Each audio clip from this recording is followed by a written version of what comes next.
Olá, olá pessoal, tudo bem? Aqui é Fábio Pirajá. Estamos de volta aqui no Memória Capixaba, sempre trazendo de volta essas histórias incríveis acerca da história do Espírito Santo, da capitania, da província, do estado, né? Nesses 500 anos. Hoje eu vou trazer para vocês uma pesquisa que nós fizemos há uns, deixa eu ver, 2017, né? 7 anos atrás, falando sobre o número de homens e mulheres escravizados na província, né, do Espírito Santo, na capitania também, no século XVIII, século XIX até a abolição, em 1888, e também, claro, levando em conta a lei Alberdin, a Eusébio de Queiroz, também a lei do sexagenário, a lei do ventre livre e outras leis, né, que foram de forma paulatina liberando esses homens e mulheres desse jugo terrível, né? Uma coisa que sempre permeou a história da humanidade desde a antiguidade, né? Que é assim.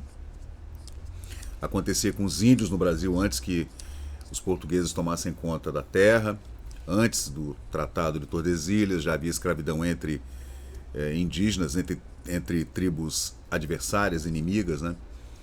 Isso acontecia na Roma antiga, onde os escravos eram brancos e também escravos de outras etnias, né, de outras cores assim de pele, escravos muçulmanos, escravos africanos, escravos do Oriente, né? Então acontecia na Grécia antiga também. Então é uma história triste, né? A gente diria triste, desse julgo, né, de uma etnia sobre outra, de uma população sobre outra, de uma família sobre outra, de uma tribo indígena, aborígene, etc., sobre outra. Então é uma história triste, né, que a gente traz aqui, porque aconteceu conosco aqui na capitania. Então é possível que nós tenhamos antepassados que possuíam escravos, né? Isso aconteceu também na Companhia de Jesus com os jesuítas, escravos indígenas, escravos africanos, né? Aconteceu com padres e com jesuítas, frades, franciscanos, né? O convento da Penha, por exemplo, possuía escravos, né?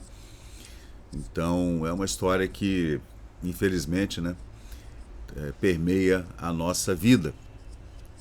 Agora, a população da província do Espírito Santo, num censo feito entre 1790 e 1872, né, até 1790, 1824, 1856 e 1872. É bem interessante essas diferentes décadas, né, do século XVIII e do século XIX, né, a década de 1790 do século XVIII e as 3 décadas do século XIX, no início ali por volta do acontecimento da proclamação da independência e da primeira Constituição do Império, né, em 1824, depois em 1856, que é ali que começam as imigrações de italianos, suíços, poloneses, pomeranos, alemães, etc., né, já no segundo reinado,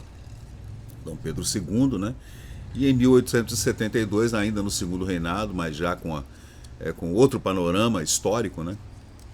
E nós tínhamos então, em 1790, aqui na capitania do Espírito Santo, 10 anos antes da virada do século, né, 19, nós tínhamos 10 mil e 11 mil homens livres, né, homens e mulheres, né, 10 mil, sendo que tínhamos aproximadamente 7 mil escravos, né, num total de 22, 23 mil pessoas, habitantes, na província do Espírito Santo em 1790.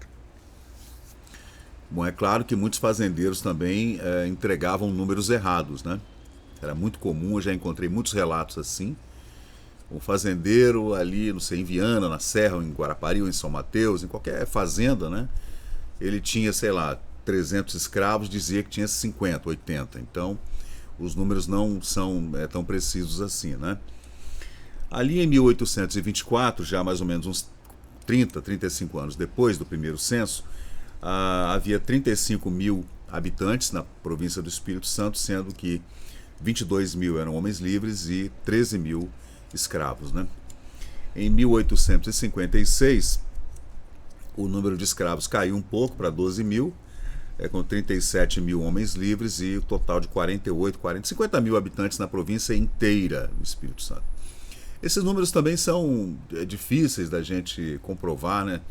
Porque a estatística era feita de outra forma, não é preciso, né? Realmente não é.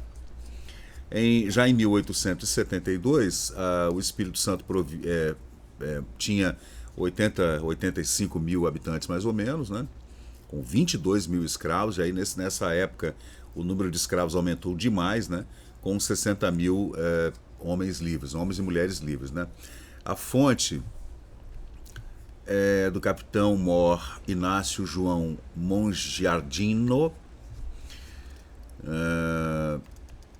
para o Instituto Histórico e Geográfico de José Oliveira, né? Que fez esse histórico aí. Também há números sobre a memória estatística da província do Espírito Santo, escrito em 1828, né, que está no Arquivo Público Estadual, publicado em 1978, que dá também essas estatísticas. Tem um relatório também da província, do Barão do Itapemirim, datado de 25 de maio de 1857, que está no IBGE, sobre estatísticas e relatórios, né, sobre a província do Espírito Santo, não só com relação à população, mas com relação também aos fogos e aos habitantes em geral, onde viviam, onde moravam, o número de fortins, fortalezas, quartéis, né, um censo incrível mesmo, geral, né? Agora, voltando aqui, eu encontrei um relatório falando especificamente sobre os escravos do convento da Penha, né? A gente fez aqui já um vídeo falando sobre essa viagem, né, de 1843 pela Baía de Vitória, vindo, né, do Rio ou de Salvador, entrando pela Baía de Vitória, fazendo todo o reconhecimento da geografia da Bahia, das ilhas, da topografia e tudo, né, do clima, do mar, revolto ou não, maré baixa, maré alta e tal, tem muitos detalhes. E esse relato é de 1843, e ele fala sobre essas construções que haviam lá em cima no Morro da Penha, contíguos ao convento da Penha, que abrigavam os freis franciscanos, noviços, os monges, né? E, claro, também os escravos, né? Nesse texto que eu sublinhei aqui, que eu marquei para vocês, ele fala o seguinte aqui nesse relato, que é um relato feito pelo Dr. Antônio de Paula Freitas, né? De uma lenda, antiga lenda do Frei Pedro Palácios, né? Que construiu o convento da Penha, do senhor J.J. Machado de Oliveira, de 1843. Então, ele fala que é um lançar de olhos que estremece e comove pelo quanto essa fracção do rochedo tem de alto e pela ousadia do homem colocando em sua sumidade, lá no alto, no Morro da Penha, tão sólida e admirável construção. Está falando do convento da Penha, né? Termina o ramo descendente em uma plataforma de pouco espaço e escabrosa, onde se vê em duas linhas as habitações dos escravos do convento, uma pequena horta e variado arvoredo da vegetação mofina. Então você vê que os relatos falam desses escravos do convento da Penha. Aí eu encontrei aqui outro relato do ano de 1866, lembrando que esse que eu li agora é de 1843, né? Ele fala que nesse ano, pelo ofício do primeiro mês deste ano, né, de 1866, fico ciente de terem sido presos naquela data, a ordem do delegado do termo da capital, né, da província do Espírito Santo, Vitória, né, os escravos do convento da Penha, André e Luísa, a requisição do respectivo guardião do convento. Então, você vê que o guardião do convento pediu que fossem presos pelo delegado, né, na ilha de Vitória, os dois escravos do convento, André e Luísa. Não sei se eles estavam tentando fugir, né, a gente não sabe. No ano de 1866. Os relatos são tristes, né? A gente não gosta de tocar nesse assunto, mas infelizmente, né, faz parte da nossa história, não há como fugir disso aí. Já no dia, isso são relatos assim independentes que eu vim coletando ao longo dos anos nessa pesquisa. Até porque me interessa, porque a minha avó era filha de escravos, né? Então, neta de escravos, então eu não, né, não me furto a falar do assunto. No dia 19 de junho de 1869, deu entrada, vindo do Rio de Janeiro, com escala lá no Itabapuana, o vapor Diligente, comandado por um senhor Dias, não sei, né, o nome dele direito, né? Passageiros para esta cidade, o frei João do Amor Divino Costa, 2 escravos do Convento da Penha, Francisco José Batista de Azevedo, José Ribeiro da Silva Rosa, Cândida, várias pessoas que vieram para desembarcarem aqui no Porto de Vitória, né, no vapor Diligente, vindo do Rio de Janeiro. O frei que ia para o convento, um frei do Convento da Penha chamado João do Amor Divino Costa, com 2 escravos, né, que viajaram com ele. E depois o navio Diligente seguiu para o norte do Brasil, para Salvador, etc., né? Em 1869, ainda, para o Rio de Janeiro, viajaram João e Severiano, escravos do Convento da Penha, e também Antônio, escravo do excelentíssimo doutor Luiz Antônio Fernando Pinheiro. A Assembleia Geral aqui da capital, né, que seria a Assembleia Legislativa, no ano de 1875, diz o seguinte: se providenciardes, como o deveis, sobre a representação relativa aos escravos do Convento do Carmo, aí já fala do Convento do Carmo, aqui na Cidade Alta, né? Tende compaixão dos míseros desvalidos do Convento de Nossa Senhora da Penha, cujo trabalho só aproveita para o luxo ostensivo de 2 parasitas. Algum deputado provincial, né, fez essa petição lá, né, durante uma reunião da Assembleia Provincial, né, falando que 2 escravos estavam passando por dificuldades no Convento do Carmo, e ele falava que os escravos lá do Convento da Penha serviam somente para dar boa vida, digamos, né, dar luxo a 2 parasitas. Eu não sei de quem ele está falando, né, mas com certeza são 2 guardiões do Convento da Penha.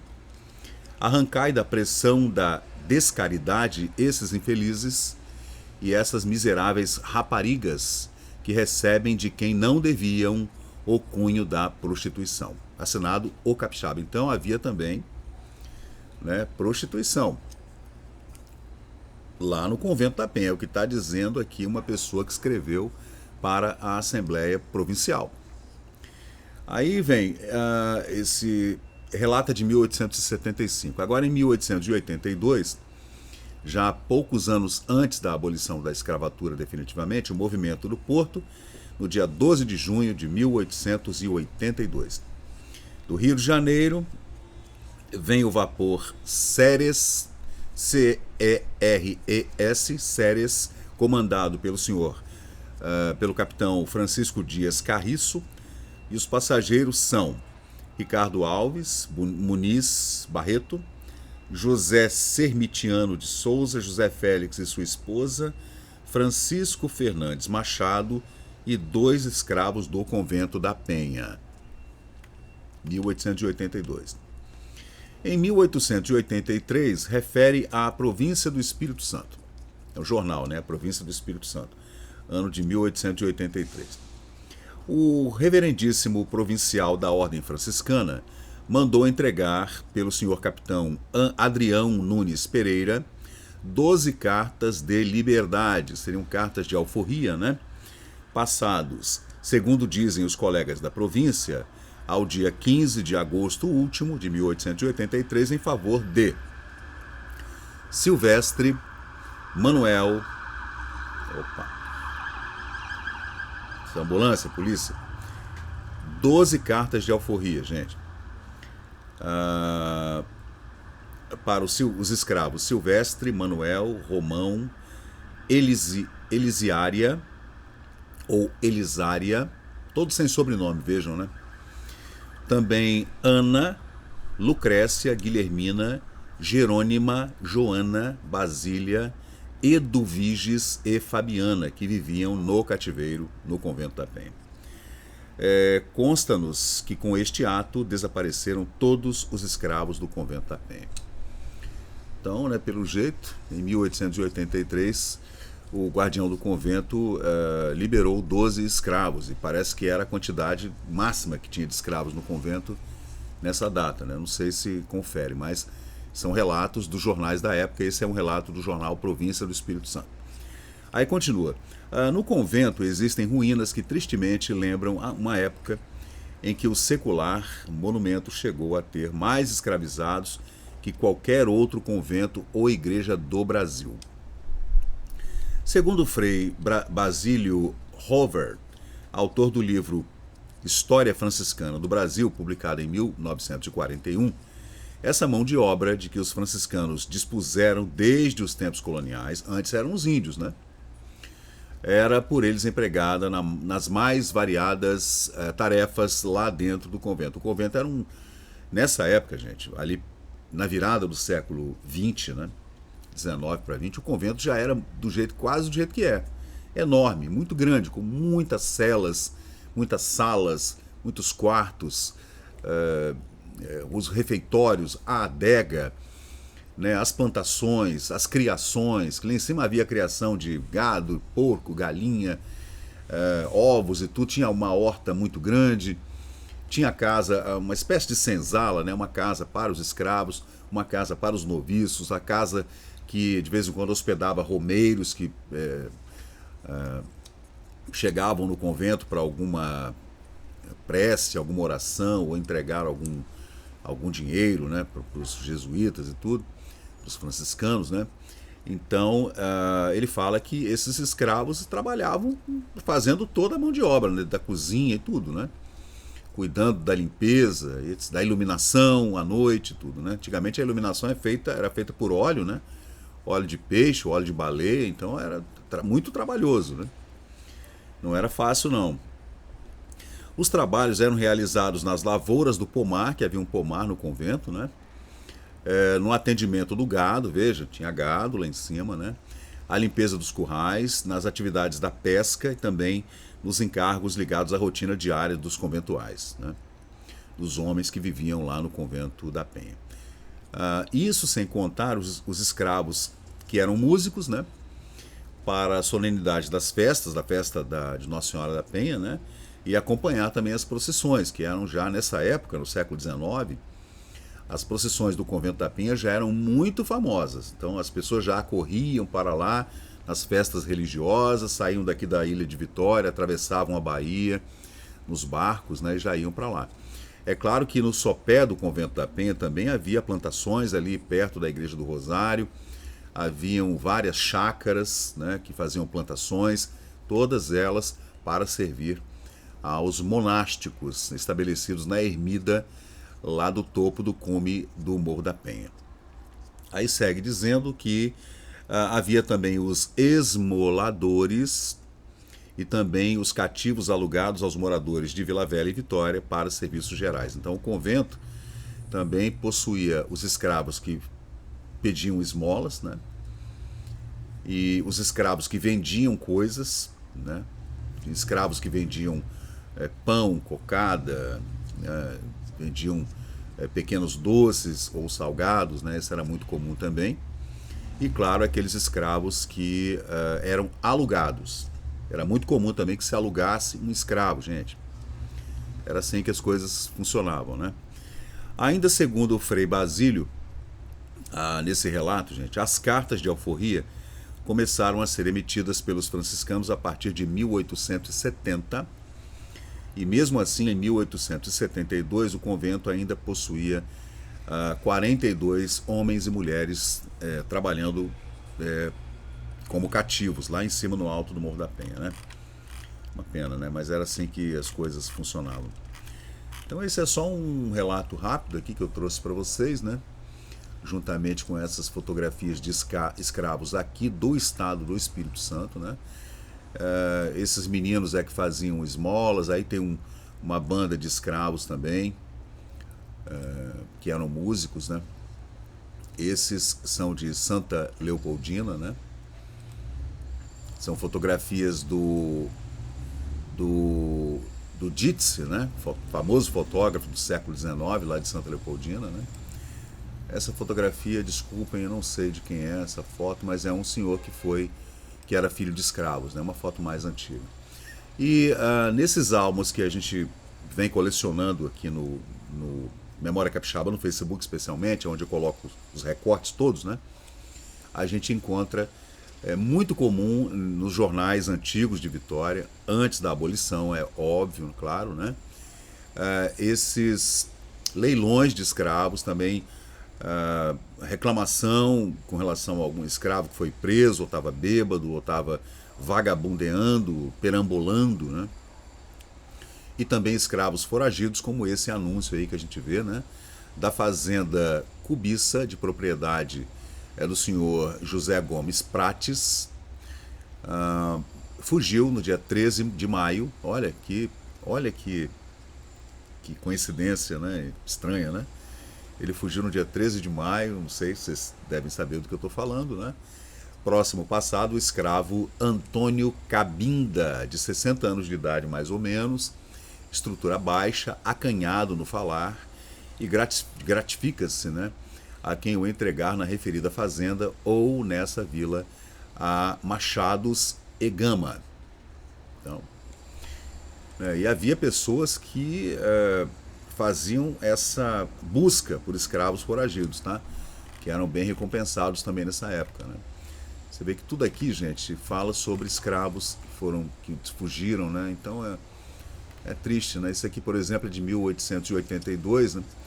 É um anúncio do senhor Francisco Alves Carneiro, abaixo assinado, gratifica a quem apreender e levar a sua fazenda no Castelo, lá na cidade de Castelo, ou entregar nesta vila a Carvalho Gama e Machado, o seu escravo Jorge, de cor fula, 17 anos de idade, muito desembaraçado e prosa, monta bem a cavalo. Fazenda do Descanso, Castelo, 8 de agosto de 1882. Mas esse é só um vídeo rápido, assim, não vou me esticar muito aqui no assunto, porque é um assunto triste, assim, né? Tá vendo? Isso aqui tudo é de escravos foragidos, gente. Todos os anúncios de jornais aqui de Vitória, escravos aqui do senhor Manuel Ferreira Braga, de Cachoeiro, de Francisco Moreira Dutra, de Boa Esperança, São José do Calçado, de Joaquim José de Ramos, de Santo Agostinho, também escravos de Araçatiba, né, que lá havia um quilombo lá, em Araçatiba havia uma enorme fazenda da Companhia de Jesus, né, dos jesuítas, onde se plantava a cana e se fazia o açúcar refinado e também a cachaça, né, gente? Então, era uma enorme fazenda, né, que depois foi desapropriada com a expulsão dos jesuítas do Brasil, né? Aí ele fala dos quilombolas, que ele chama de quilomboras, com R no final, né? Continuam a infestar as estradas de Araçatiba, Mamoeiros, Jacarandá, Itaúnas e Camboapina, atacando os transeuntes, roubando carneiros, cabritos, milho e canas nas fazendas. Pedimos providências. Então esses quilombolas se arregimentavam, né, em cidadelas e faziam esse tipo de empreitada, de assalto, né, porque eles precisavam de comida, né? Então é um assunto complicado, né, gente? Aqui fala, por engano, saiu na passada dessa folha, não entendi o nome de Camilo, o escravo Canuto, matriculado pelo coronel Bernardino Sarmento e batizado, segundo se nos informa, com o nome de Joaquim. Olha, confuso esse anúncio, né? E, gente, eu achei muita coisa. Eu até parei porque é tanto anúncio falando de escravo foragido, ou de venda de escravo, ou aluguel de escravo, né? Então a gente fica até meio tonto de tanto anúncio que é. Tá vendo? Fugiu da fazenda Fortaleza, pertencente ao abaixo assinado, escravo de nome Joaquim, natural do Pará. Vejam, hein? Do Pará. Idade de 25 a 30 anos, serviço de roça, cozinheiro, com os seguintes sinais: cor fula, a cor dele, cor fula, corpo regular, barba falhada, olhar espantado e tem uma grande inflamação nos escrotos. Veja, julga-se estar para os lados do Guandu, do rio Guandu. Aí a gente segue, né, essa calhamaço aí de escravos foragidos ou dos seus proprietários, né? Aqui em Calçado, por exemplo, João Gomes de Souza, em 1886, falando que fugiu de sua fazenda um escravo de 35 anos chamado Romão, de cor preta. Aí segue, né? Francisco Alves Carneiro, da Fazenda do Descanso, já falei, né? Escravo foragido, mil réis de gratificação, da Fazenda Cubiça, que fugiu. O escravo Feliciano, alto, bem falante, que também fugiu. Aí eles falam desses quilombos, né? Que foram muito famosos aqui. Depois eu farei, gente, um vídeo aqui só para falar dos quilombos do Espírito Santo, né? Foram muitos, né? Muitos mesmo, no meio das matas aí, escondidos, né? E levando suas vidas, né? Nas suas pequenas vilas, né? Tomando conta de suas necessidades diárias, né? E aqui a gente vê, gente, esse relatório que eu farei num outro vídeo também, daqueles escravos, um censo de escravos que aconteceu depois da abolição, com o nome deles e as suas cartas de alforria e a liberação deles. Depois foi feito um grande censo, né? E esses todos aqui são escravos que têm mais de 60 anos de idade. Tá vendo? Indivíduos maiores de 65 anos. Então, relatório publicado no jornal A Província. Eu vou trazer depois com mais detalhes aqui no canal, no Memória Capixaba, falando sobre os quilombolas e esses escravos da lei do ventre livre, da lei do sexagenário e da abolição em 1888. Então é aquele assunto que a gente precisa abordar, apesar de ser um assunto chato, né? Polêmico. Mas é isso, gente. Infelizmente nós não temos o nome desses meninos, né? Com certeza deve ser a mãe dos meninos, mas infelizmente nós não temos os seus nomes, né? Uma pena. Então é isso aí, gente. Muito obrigado. Eu sou Fábio Pirajá. Esse é o projeto Memória Capixaba. A gente não se furta a falar de assuntos que são espinhosos, né? Porque faz parte da nossa história. Então, da crônica do dia a dia, da vida do capixaba, né? Do morador da capitania, da província, do estado do Espírito Santo. Então valeu, gente. Muito obrigado e vamos em frente. Até a próxima. Valeu. E chegamos ao final de mais um vídeo aqui do Memória Capixaba. E se você curtiu o conteúdo, por favor, deixe seu like, compartilhe aqui o nosso canal e inscreva-se para mais novidades. Até a próxima e muito obrigado por participar aqui do Memória Capixaba.